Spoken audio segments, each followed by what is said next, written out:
Okay guys, so kita dah sampai dekat tempat kopi untuk kita beli mesin kopi. Okay, let's go. Ha? Spek ni dah okey dah. Guys, Assalamualaikum. So hari ni kita dekat Serendah. Semalam kita nak pergi tengok mesin kopi untuk rumah kayu kopi kita. So jom.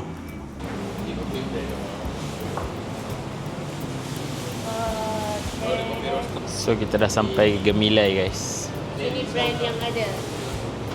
Okay, so let's. Okay guys, so kita dah sampai kedai-kedai kopi. Okay.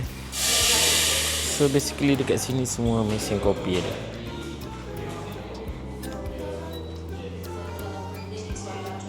X Coffee.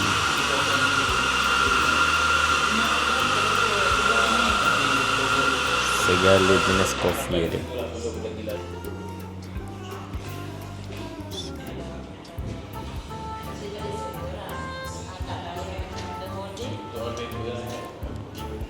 Semua mesin dia paru-paru guys. So basically ni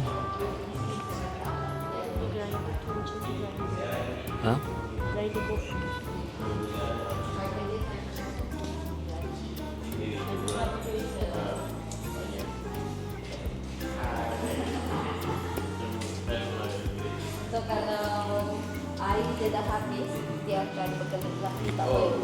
Dia macam manual. As you beli dengan kita, sampai kita ada support lah. Kita dah jumpa mesin kopi tadi kan semua belah-belah ribu je. Yang ni mari kita tengok.